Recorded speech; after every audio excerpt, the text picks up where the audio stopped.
Brought to you by V-Guard, co-powered bye Sensodyne. बघा, हा गौप्यस्फोट नाही आहे. तुम्हाला तो गौप्यस्फोट वाटतो आहे मीडियाला, याचं मला आश्चर्य वाटतं आहे. शरद पवारांनी जे सांगितलं आहे विशेषतः प्रफुल्ल पटेल यांच्याविषयी, तो गौप्यस्फोट नसून ते उघड सत्यच होतं. हे सगळ्यांनाच माहिती आहे, त्यात नवीन काय नाही. दुसरा प्रश्न घ्या.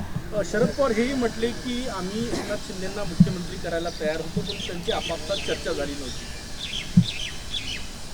शरद पवार हेही म्हटले की आम्ही एकनाथ शिंदे यांना मुख्यमंत्री करायला तयार होतो, परंतु त्यांची आपापसात शिवसेनेत चर्चा झालेली नाही. माननीय शरद पवार साहेब असतील, राहुल गांधी असतील, देखिए उनका काम है अफवाह से गर्मी बढ़ाना और हमारा काम है माहौल को ठंडा रखना। हमारा नेता कैसा हो जो माहौल को रखे ठंडा वैसा हो। अब की बार वी गॉट एयर कूलर का चमत्कार। यांच्याविषयी मी इतकं सांगितलं की या दोघांचं एक मत होतं, या सरकारचं नेतृत्व एक अशा चेहऱ्याने करावं की महाविकास आघाडीतल्या प्रत्येक घटकाला ते मान्य होईल. एकनाथ शिंदे मुख्यमंत्रीपदी नकोत, आम्ही त्यांच्या हाताखाली काम करणार नाही, हे सांगणारे सगळ्यात आधी सुनील तटकरे, अजित पवार आणि दिलीप वळसे पाटील होते. आम्ही सिनियर आहोत, आम्ही ज्युनियर माणसाच्या हाताखाली काम करणार नाही, ही त्यांची भूमिका होती. इतकंच कशाला 2019 साली जेव्हा मुख्यमंत्रीपदावरून भाजप आणि शिवसेनेमध्ये वाद सुरू झाला होता,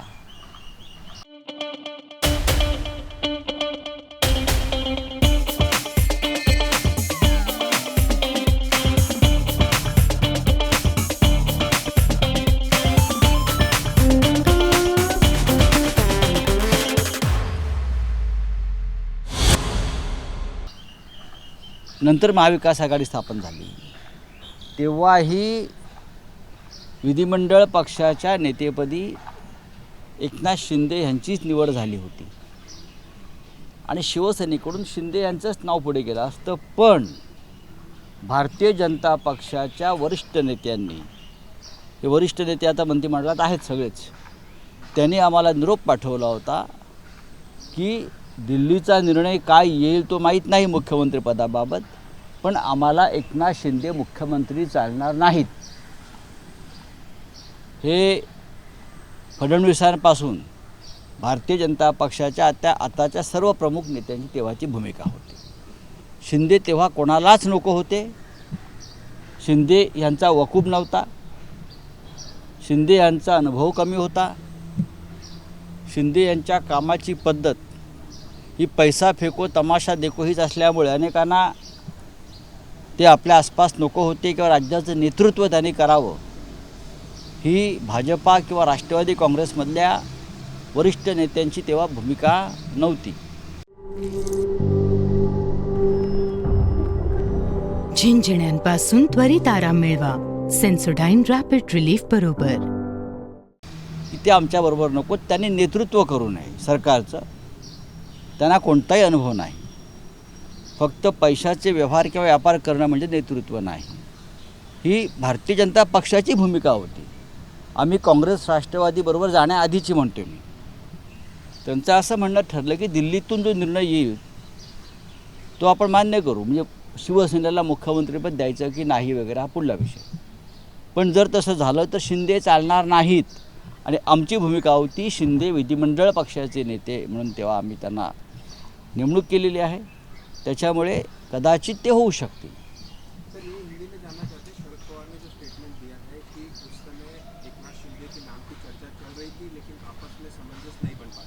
ज़रूर नाम की चर्चा चल रही थी, क्यों नहीं, क्योंकि वो लेजिस्लेटिव पार्टी के नेता के तौर पर उनका चयन हुआ था पहले से ही.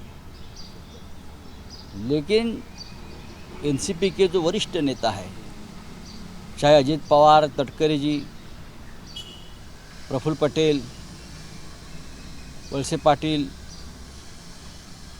ये लोगों का कहना था कि अगर सरकार बनती है तो ऐसा एक चेहरा चाहिए जो सबको साथ लेकर चले, जो अनुभवी हो। हम सब सीनियर नेता है, कोई जूनियर नेता के अंडर हम काम नहीं करेंगे। ये होगी एनसीपी की बात। कांग्रेस का भी यही कहना था। और आश्चर्य की बात यह है कि जब कांग्रेस और एनसीपी की सरकार बनाने से पहले जब बीजेपी के साथ 2019 में हम एक साथ थे, मुख्यमंत्री पद की बात चल रही थी, तो बीजेपी के नेताओं का ये संदेश था, ये मैसेज था, दिल्ली से जो निर्णय होगा वो होगा। मुख्यमंत्री पद शिवसेना को मिले ना मिले वो पार्टी हाईकमांड तय, लेकिन अगर ये निर्णय होता है तो हमें एकनाथ शिंदे के हाथ के नीचे हम काम नहीं करेंगे।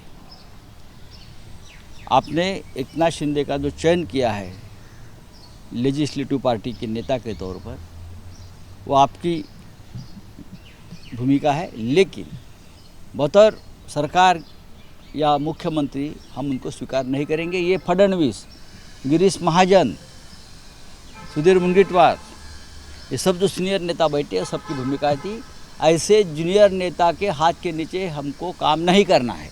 बस इतना मैं कह सकता हूँ। सर, अरविंद केजरीवाल ने चुनौती दी है प्रधानमंत्री को, कहा कि आम आदमी पार्टी के सभी नेताओं को अरेस्ट कर लें और वो आज जा रहे हैं हेडक्वार्टर पे। मैं स्वागत करता हूँ इस मूव का। सरकार बदलने जा रही है 4 जून को, फिर भी मस्ती जो है सरकार की अब कम नहीं हुई है। आज भी अपोजिशन को डराया धमकाया जा रहा है, सिर्फ दिल्ली में नहीं मुंबई में भी हो रहा है।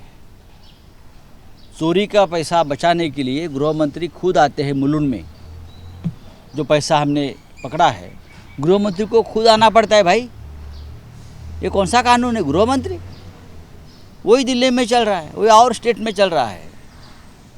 तो अगर केजरीवाल जी ने इस आंदोलन का जिक्र किया है तो वो आंदोलन बहुत अच्छा है। फडणवीस म्हटले की तुम्ही वोट जिहाद करता तर आम्ही वोट यज्ञ करू।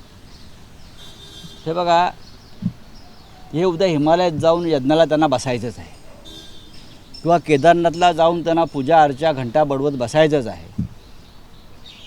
त्यांचं सरकार जातं आहे तर त्यांनी ही तयारी करावी, काही हरकत नाही।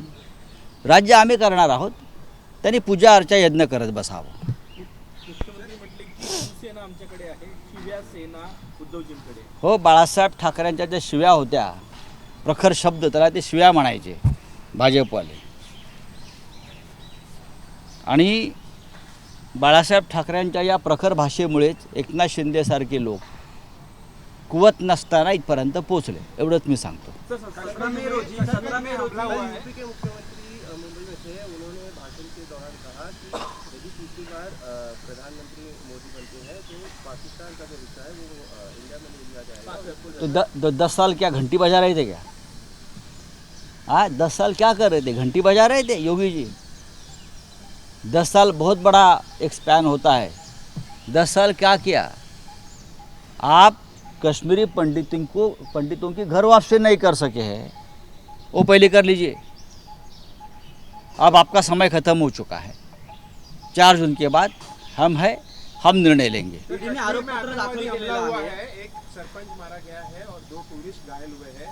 वहीं महबूबा मुफ्ती ने कहा है कि जो चुनाव आगे ढकेला गया है, इसके चलते इस प्रकार की चीजें देखने को हो सकता है। ईडीने आरोपपत्र दाखल केलेलं आहे अरविंद केजरीवालांच्या विरोधात। देशात राजकीय इतिहासात प्रथमच ईडीने पक्षकाराला आरोपी बनवून खटला या ठिकाणी। खरं म्हणजे भारतीय जनता पक्षावरती ईडीने आरोपपत्र दाखल केलं पाहिजे इलेक्ट्रॉल बॉन्ड संदर्भात। ज्यांच्यावर ईडीने कारवाया केलेल्या आहेत त्यांच्याकडून भारतीय जनता पक्षानं कोट्यवधी रुपये घेतले। मनी लॉन्ड्रिंग आहे, गुन्हेगारी स्वरूपाचा हा पैसा आहे, हा प्रोसिड ऑफ क्राईम आहे। हा केजरीवाल आणि आमच्यावर कसले आरोपपत्र दाखल करत आहे? ईडीला याचं उत्तर 4 जून नंतर मिळेल। Thank you. Brought to you by V-Guard, co-powered bye Sensodyne.